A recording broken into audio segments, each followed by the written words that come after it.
Setelah makan, Tang San berbaring sebelum berjalan keluar dari pondok kayu. Tepat ketika dia keluar dari kabin, dia bisa melihat 56 orang berjalan ke arahnya. Orang-orang ini semua tampak cukup tinggi, pakaian mereka semua dihiasi dengan warna ungu, dengan ekspresi yang agak garang. Dua dari mereka bahkan memiliki noda darah di pakaian mereka. "Nak, siapa kamu? Di mana Dr. Ji Xiang?" Dengan sangat cepat mereka tiba di dekatnya. Salah seorang lelaki jangkung menatap tajam ke arah Tang San, mengukurnya. Setelah meninggalkan pondok kayu, Tang San menyadari bahwa pondok itu terletak tidak jauh dari pantai, dan itu juga merupakan satu-satunya pondok kayu di sini. Di depannya ada sebuah pantai, sedangkan di belakangnya ada hutan besar. Kecuali bahwa saat ini adalah akhir musim gugur sehingga sebagian besar hijau di hutan memudar. Dr. Ji Xiang tidak ada di sini. Melihat orang-orang ini, dia sekali lagi teringat akan percakapan dokter Ji Xiang bersama orang lain saat pertama kali dia bangun, menghasilkan kata-kata purple yang muncul di benak Tang San. Mungkinkah ini sebenarnya yang dikatakan Haider Pulau Mutiara Ungu? Dia sebenarnya tiba-tiba di sarang bajak laut. Namun, saat ini Tang San sudah hampir sepenuhnya pulih, melindungi dirinya sendiri tidak akan menjadi masalah. Dibandingkan dengan paus iblis laut dalam, bagaimana mungkin para perompak ini layak dipertimbangkan? Tidak masuk. Kemana dia pergi? Perompak kekar itu dengan tajam menatap Tang San yang mengungkapkan kesabarannya. Tang San menggelengkan kepalanya, berkata, "Aku juga tidak tahu." Meskipun dia saat ini mengenakan kemeja katun kasar, wajahnya yang tampan sebagian dikaburkan oleh janggutnya yang sudah dewasa, tetapi watak elegannya adalah sesuatu yang tidak bisa disembunyikan. Perompak itu dengan hati-hati memandang Tang San sebelum berdeham. "Berat, kamu dari mana? Apakah kamu seorang mata-mata?" Sambil berkata begitu, ia mengulurkan tangannya untuk meraih kerah Tang San. Pada titik ini, suara dingin bisa terdengar, "Jika kamu ingin aku menyelamatkan temanmu maka tetap di tanganmu." Perompak itu dengan agak terampil menghentikan tangannya di depan dada Tang San. Berbalik, dia melihat Ji Xiang berjalan sambil memegang keranjang ikan kecil. Ji Xiang lebih pendek dari Tang San, tetapi memiliki bahu yang sangat lebar. Dengan tatapan dingin menyapu para perompak dengan acuh tak acuh dia berkata, "Bawalah orang yang terluka maju. Kamu datang membantu aku." Kalimat terakhir ini diarahkan ke Tang San. "Bantu membantunya." Tang San tidak menolak, dia pintar sehingga dia bisa segera mengatakan bahwa Ji Xiang melakukan ini untuk membantunya membangun identitas yang sah. Meskipun tidak perlu, dia masih berjalan masuk. Dua bajak laut yang terluka ditempatkan di tempat tidur di mana Tang San sebelumnya beristirahat. Dari dua perompak ini, satu memiliki luka di dadanya, yang lain di pahanya, keduanya adalah luka daging tetapi masih cukup serius. Terutama yang dengan paha yang terluka, arteri utama sudah terpisah. Jika bukan karena tali pengikat ketat aliran darah, ia kemungkinan besar sudah mati karena kehilangan darah. Luka bajak laut lainnya tampak lebih menakutkan, dengan gagang belati menjulurkan dada kanannya. Untungnya, setidaknya itu tidak menembus seluruh tubuh. Ji Xiang sederhana mencuci lukanya sebelum berjalan menuju bajak laut dengan luka paha. Menarik keluar sebuah kotak kayu dari bawah tempat tidur, dia membukanya dan menyerahkannya kepada Tang San. "Apapun yang aku minta, kamu serahkan saja kepada aku." Tang San mengangguk. Di tangan Ji Xiang ada seikat kain, membukanya mengungkapkan berbagai jarum akupuntur. Jari-jarinya sangat panjang dan pada saat yang sama sangat stabil. Secara berturut-turut menusuk 7 jarum akupuntur ke paha bajak laut. Tang San tahu bahwa Ji Xiang sah. Ini membendung aliran darah ke kaki bajak laut ini. Meskipun Tang San tidak mengenali titik-titik akupuntur itu, ia bisa melihat titik-titik itu dengan benar membantu membendung aliran darah. Setelah menyelesaikan ini, dia dengan hati-hati melonggarkan tali yang terikat erat ke paha bajak laut itu. Dengan suara pes, beberapa darah segar menyembur keluar dari luka. Dari 7 jarum akupuntur yang dimasukkan Ji Xiang, 3 telah ditembakkan kembali. Ekspresi Ji Xiang berubah. Dia mengerti bahwa paha orang ini telah terikat terlalu lama, dan tekanan darahnya menjadi terlalu tinggi. Dalam keadaan ini, dia ingin mengikat kembali tali dan memasukkan kembali jarum akupuntur setelah tekanan darah dilepaskan. Namun, sebuah lengan panjang menemukan jalannya, hanya melihat kilatan tangan itu telah mengetuk beberapa titik akupuntur di paha bajak laut. Darah yang mengalir keluar dari luka langsung berhenti. Mata Ji Xiang melebar, menoleh untuk melihat Tang San. Tang San hanya tersenyum mengangguk padanya. Prosedur perawatan Ji Xiang berikut ini membiarkan Tang San memperluas wawasannya. Dia menggunakan jarum seperti rambut ramping untuk menjahit arteri yang terpotong, kemudian menyatukan otot dan kulit bersama, masing-masing menjahit sangat tepat. Yang hanya bisa digambarkan memiliki teknik yang saleh. Tang San tahu, jarum kecil itu adalah alat roh Qi-Xiang, namun ia tidak memiliki sedikit pun kekuatan roh. Bawalah 0 spirit power, sampah di antara sampah. Tidak peduli alat roh, seseorang dengan kekuatan roh 0 bawaan adalah seseorang yang tidak pernah bisa meningkatkan kekuatan rohnya melalui kultivasi. Tidak heran ekspresinya sangat membosankan. 0 kekuatan roh bawaan dan kekuatan roh penuh bawaannya adalah dua ekstrim. Ketika dia masih muda, dia pasti dipandang rendah. Namun, keterampilan medis Qi-Xiang adalah Tang San paling hebat yang pernah dilihatnya sejak ia datang ke dunia ini. Perlakuan bajak laut lainnya bahkan lebih membuka mata Tang San. Qi-Xiang mengoperasi dia, menyusun paru-parunya dalam sekali jalan, hanya membutuhkan 2 jam untuk seluruh prosedur. Setelah operasi selesai, Qi-Xiang mengungkapkan ekspresi puas. Seolah memperlakukan orang adalah hal favoritnya. Perompak yang semula angkuh berdiri di samping, bahkan tidak berani bertingkah bangga. Tatapan mereka terhadap Qi-Xiang dan Tang San sekarang dipenuhi dengan rasa hormat. Bahkan bajak laut yang sebelumnya ingin bertindak melawan Tang San tidak memiliki ekspresi terima kasih di wajahnya. Setelah operasi selesai, Qi-Xiang berdiri dan mengatakan beberapa kata kepada para perompak itu, untuk orang yang mengalami cedera kaki, kamu dapat membawanya pergi. Namun, yang lain harus tinggal di sini untuk observasi. Setelah mengoperasikan dadanya, mudah terinfeksi, aku masih perlu mencampur obat untuknya. Operasinya hari ini jauh lebih santai dari biasanya, karena Tang San menghentikan aliran darah dengan teknik akupunturnya telah memungkinkannya untuk bekerja tanpa harus menggunakan jarum akupuntur lebih jauh, menghemat waktu dan tenaga. Dokter Qi-Xiang, terima kasih telah menyelamatkan adikku. Bajak laut kekar berlutut dengan bunyi gedebuk 3 kali kepada Qi-Xiang. Rupanya, yang menusuk dadanya adalah adiknya. Qi-Xiang tidak menahan, jika kamu ingin berterima kasih kepada aku, maka lain kali kamu kembali, bantu aku mengumpulkan beberapa ramuan obat. Jelas pasti, bajak laut kekar berdiri, tidak lagi memiliki sikap sengit terhadap Tang San. Saudaraku, aku minta maaf atas apa yang terjadi sebelumnya. Adik lelaki aku terluka dan aku tidak sabar.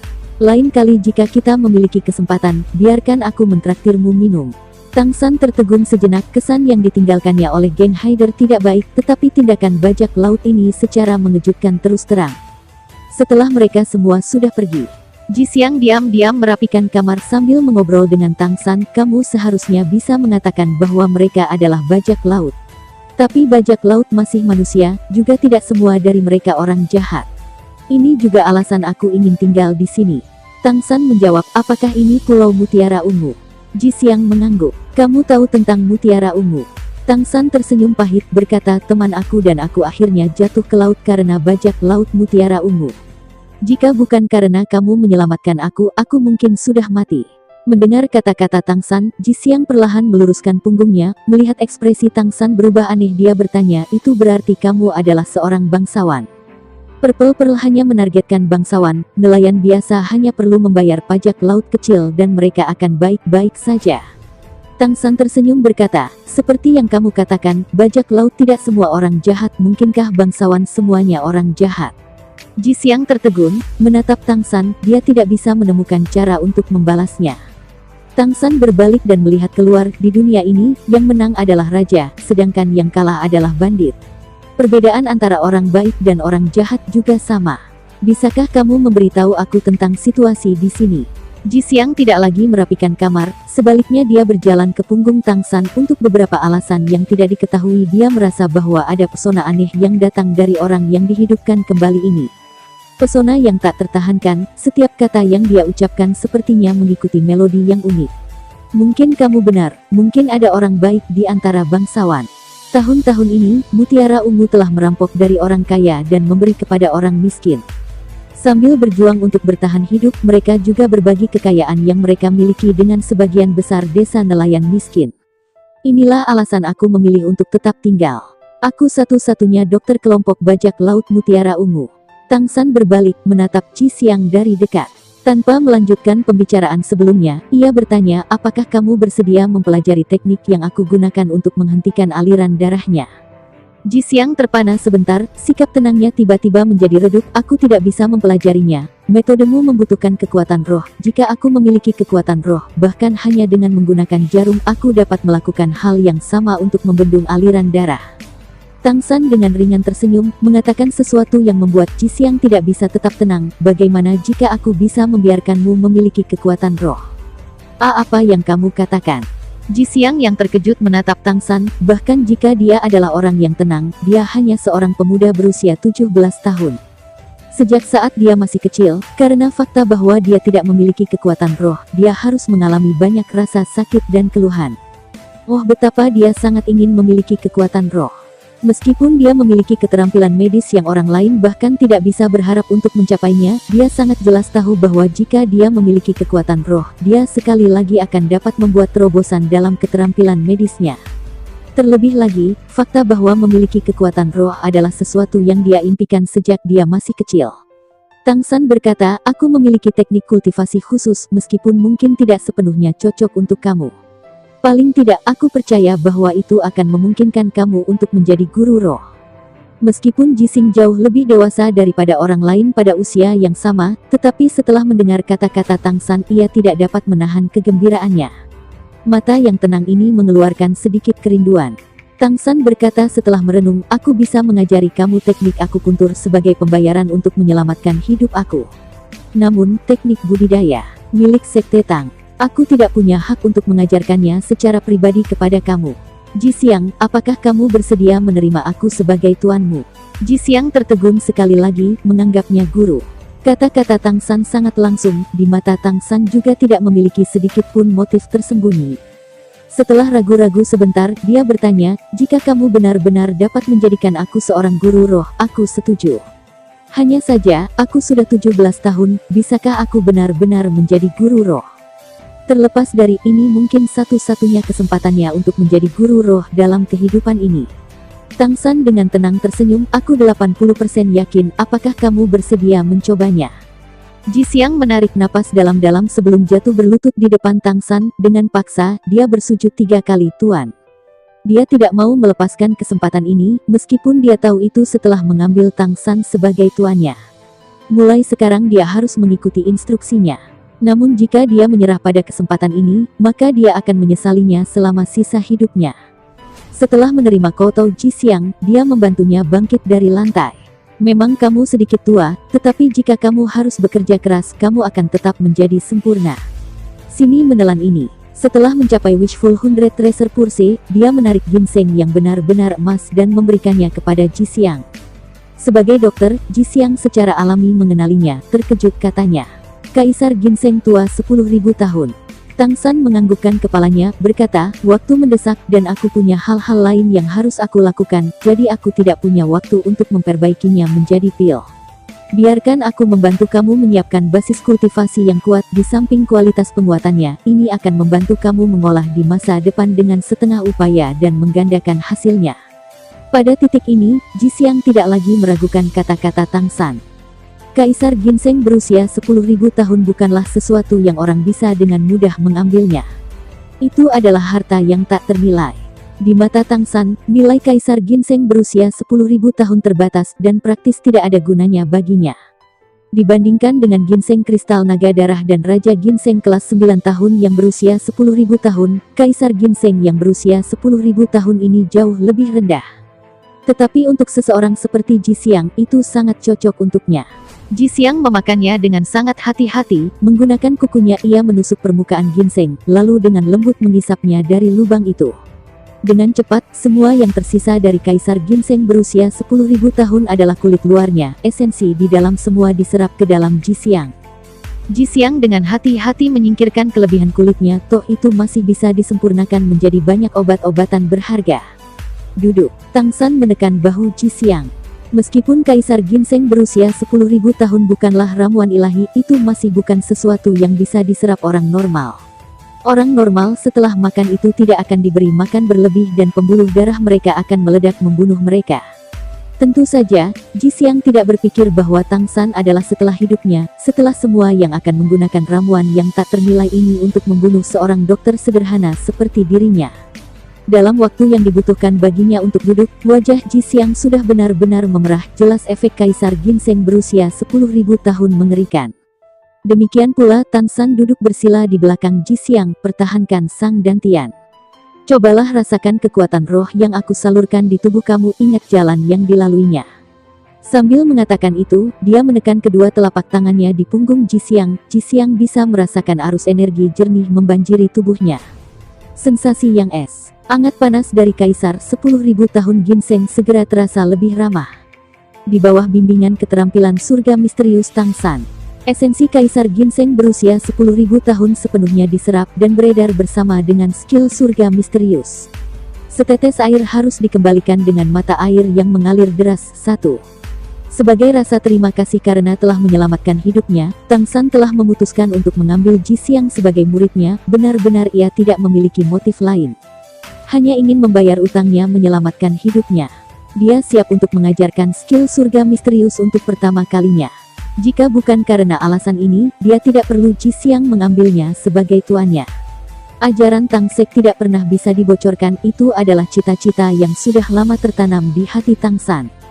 Dengan demikian, Tang San saat ini membantu Ji Xiang mengedarkan ki-nya bukan karena sesuatu yang sederhana seperti membantunya menyerap sifat obat dari ramuan itu. Dia sebenarnya memiliki 3 tujuan. Yang pertama adalah membantunya menyerap obat dan membantunya memperkuat kultivasinya. Yang kedua adalah untuk memungkinkan Ji Xiang merasakan jalur sirkulasi misterius Heaven Skill, lalu biarkan dia berlatih sesuai dengan metode ini. Poin ketiga adalah mendapatkan dukungan dari obat untuk membantu Ji Xiang membersihkan 8 meridiannya yang luar biasa. Dengan cara ini, dia bisa meringankan kerugian karena memulai kultivasinya pada usia seperti itu. Sebagai orang yang berpraktik di bidang kedokteran, ketika dia merasa meridian pertamanya jelas, dia memahami niat Tang San.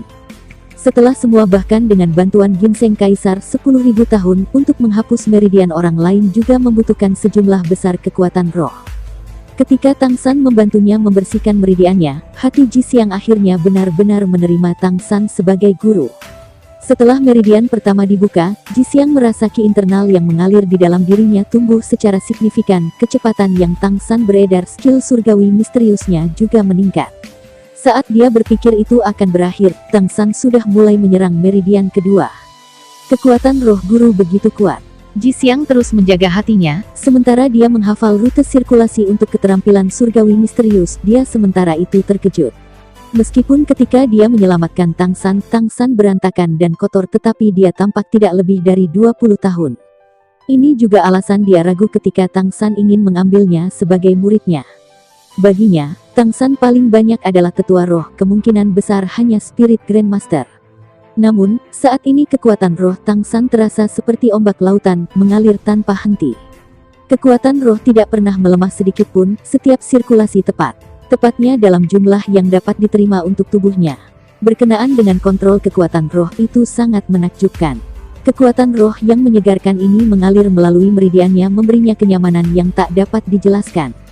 Waktu berlalu detik demi detik, menit demi menit. Tang San dikelilingi oleh uap tebal, tubuhnya baru saja pulih, jadi pengeluaran besar kekuatan roh bersama dengan kontrol yang tepat membuat tekanan yang cukup besar pada tubuhnya. Tapi 8 meridiannya sudah lama dihapus, jadi tingkat pemulihan kekuatan rohnya jauh lebih tinggi dari Spirit Masters normal. Baru saja pulih, membantu Ji Xiang membersihkan meridiannya sama seperti membantu dirinya sendiri berkultivasi. Meridiannya juga dipulihkan saat dia tanpa henti mengedarkan keterampilan langit misterius. Akhirnya, meridian terakhir dibersihkan. Tang San melakukan 13 pukulan telapak tangan berturut-turut di punggung Ji Xiang. Suara rendah namun agung terdengar oleh telinga Ji Xiang, "Jangan membuat keluhan dan latihan sesuai dengan jalan yang aku tunjukkan." Tadi, Ji Xiang memang tidak membuat suara. Kaisar Ginseng berusia 10.000 tahun dan meridian yang telah dibersihkan memiliki efek yang menguatkan, memungkinkannya untuk sepenuhnya mampu mengendalikan kekuatan roh untuk mulai berkultivasi. Perasaan yang cepat berlalu dengan cepat sehingga bahkan jika dia bisa menyerah sekarang, dia tidak akan mau. Tang San juga kembali memasuki kondisi budidaya. Setelah memulihkan kekuatan roh yang telah dia keluarkan, juga memungkinkannya untuk mulai membersihkan energi yang diserap dalam 8 laba-laba lens sebelum komplikasi lain dapat terjadi. Sehari berlalu seperti ini, hanya pada pagi hari kedua, apakah erangan dari tempat tidur mengejutkan mereka berdua. Tang San perlahan membuka matanya, sementara Ji Xiang sudah selesai dan bangkit. Dengan hormat dia berdiri di samping Tang San. Tuan. Dia benar-benar mengerti jumlah bantuan yang diberikan Tang San kepadanya. Pada titik waktu ini, ia dapat merasakan dengan jelas dunia di sekitarnya merasa berbeda. Segala sesuatu tampak lebih bersemangat, matanya lebih jernih dari sebelumnya, kenyamanan dalam tubuhnya membawa ke tingkat euforia yang tidak pernah ada sebelumnya. Tang San tersenyum berkata, sebenarnya kamu sangat berbakat. Setelah aku membersihkan meridian kamu, latihan kamu akan jauh lebih mudah. Namun, jika kamu ingin mencapai kehebatan kamu masih harus bekerja keras. Bahkan jika kamu lebih berbakat, jika kamu tidak bekerja keras, kamu tidak akan pernah berarti banyak. Dimengerti. Ji Xiang dengan jujur setuju. Dia harus mengganti obatnya. Tang San menunjuk ke orang yang terluka itu. Ji Xiang buru-buru mengangguk. Jujur saja kejadian kemarin sudah membuatnya lupa tentang orang ini di hadapannya. Setelah mengganti obatnya dan memberinya makan, Ji Xiang pergi untuk menyiapkan beberapa makanan untuk Tang San dan dirinya sendiri. Duo murid master makan dan mengobrol pada saat yang sama. Tuan roh tingkat berapa? Grup bajak laut ungu mutiara memiliki banyak spirit masters. Tetapi perasaan yang kamu berikan sangat berbeda dari mereka. Ji Xiang benar-benar kehilangan sikap acuh tak acuh terhadap Tang San dan hanya menyisakan rasa hormat dan hormat. Untuk dapat membantu seseorang dengan kekuatan roh nol bawaan menjadi spirit master, kemampuan luar biasa seperti itu adalah sesuatu yang setidaknya dia belum pernah dengar. Tang San tersenyum berkata, akhirnya kamu akan tahu. Mengapa kamu tidak memberitahu aku tentang kondisi kamu sekarang? Bagaimana rasanya? Kamu hafal rute yang beredarkan? Ji Xiang menganggukkan kepalanya, berkata aku telah mengingatnya, tapi tidak peduli bagaimana aku berkultivasi, kekuatan rohku tidak terasa sedikit pun meningkat, apakah itu karena aku telah berkultivasi terlalu lama? Tang San dengan tertawa berkata, akan aneh jika kamu bisa merasakan kultivasi kamu meningkat lebih jauh. Apakah kamu tidak tahu bahwa setelah mencapai tingkat kultivasi tertentu, Master Spirit memerlukan cincin roh sebelum mereka dapat terus berkultivasi? Tangan Ji Xiang yang semula stabil gemetar dan ia memegang keranjang yang dipegangnya jatuh ke atas meja. Kamu bilang.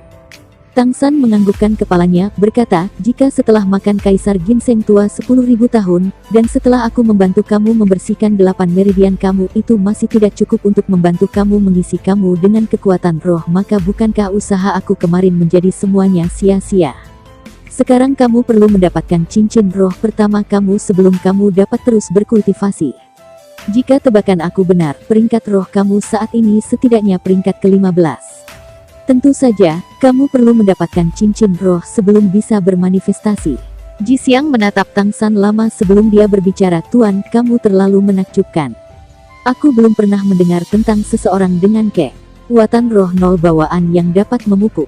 Tang San tersenyum pahit, teknik ini istimewa, hanya orang-orang yang memiliki kekuatan roh bawaan atau orang-orang yang memulai ketika mereka masih muda dapat mengolahnya.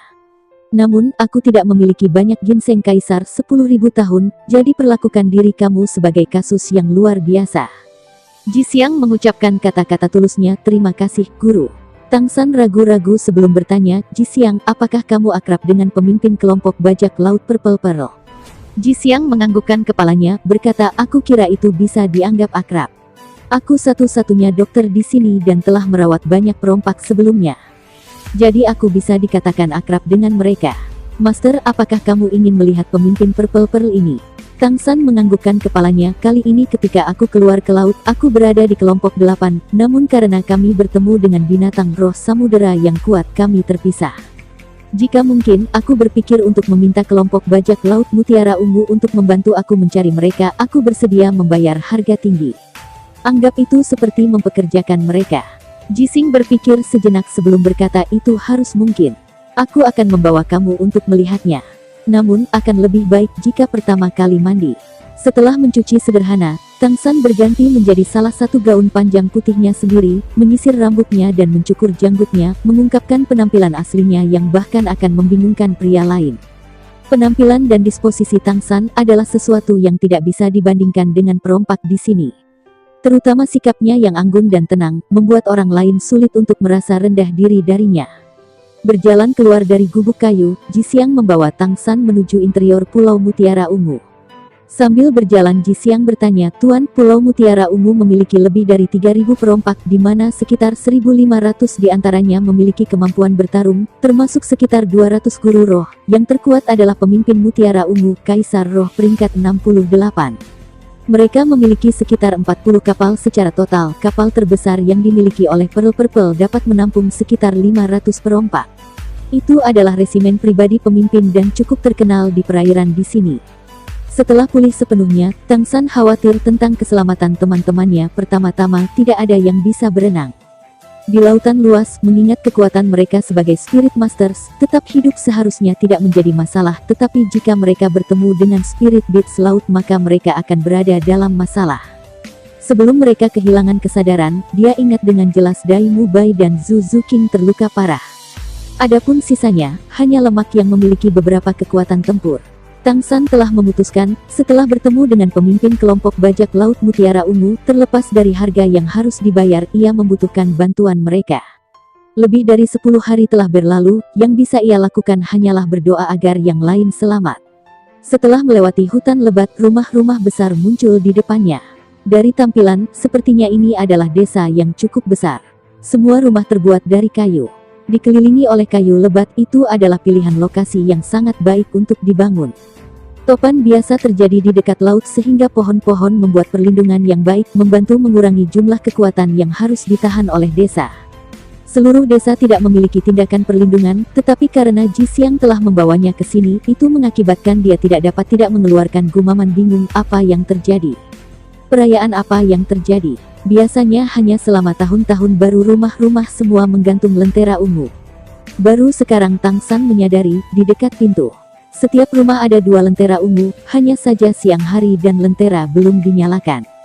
Mengenai hal ini, Tang San tidak akan peduli, dia hanya peduli apakah dia mampu meyakinkan bajak laut Mutiara Ungu untuk membantunya mencari rekan-rekannya.